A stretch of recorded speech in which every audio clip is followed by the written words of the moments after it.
Long ago in ancient Israel, the people had turned away from God.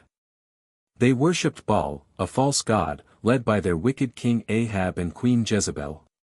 In the midst of this spiritual darkness, a voice rose from the wilderness, Elijah the Tishbite, a prophet of the one true God. Elijah went boldly to King Ahab and declared, "As surely as the Lord lives, there will be no rain or dew for the next few years unless I command it." Then Elijah disappeared, hiding in the wilderness near the Korath brook, where ravens brought him bread and meat, and he drank from the stream. When the brook dried up, God sent him to a widow in Zarephath. Though she was starving, she obeyed Elijah and fed him the last of her food. Miraculously, her jar of flour and jug of oil never ran out. One day, the widow's son died. Heartbroken, she blamed Elijah. But Elijah cried out to God and stretched himself over the boy 3 times. The Lord heard his prayer, the child came back to life. 3 years passed. Then, God told Elijah to return to Ahab. Elijah challenged the king and 450 prophets of Baal to a dramatic showdown on Mount Carmel. He stood before the people and said, "If the Lord is God, follow him. But if Baal is God, follow him." 2 altars were built. The prophets of Baal called on their God all day. They danced, shouted, even cut themselves. But nothing happened. Then Elijah stepped forward. He repaired the Lord's altar, placed a sacrifice, and drenched it with water 3 times.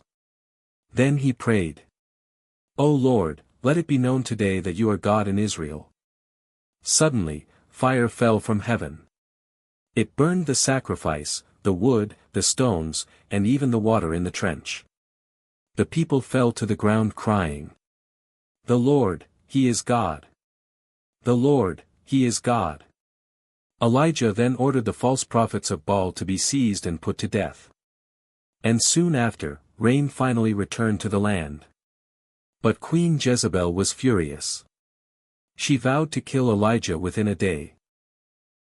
Terrified, Elijah fled into the wilderness. He collapsed under a broom tree and prayed to die. "I have had enough, Lord. Take my life." But God did not abandon him. An angel touched him and said, "Get up and eat." Twice Elijah was fed by heaven-sent bread and water. Strengthened, he traveled 40 days to Mount Horeb, Mount Sinai. There he hid in a cave. God asked, "What are you doing here, Elijah?" Elijah poured out his sorrow, feeling alone and afraid.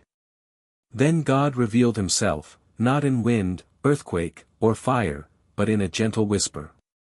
There, in that stillness, Elijah found hope again.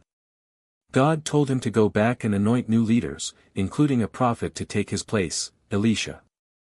Elijah found Elisha plowing a field and threw his cloak over him. It was a sign, "You will be my successor." Elisha left everything and followed Elijah.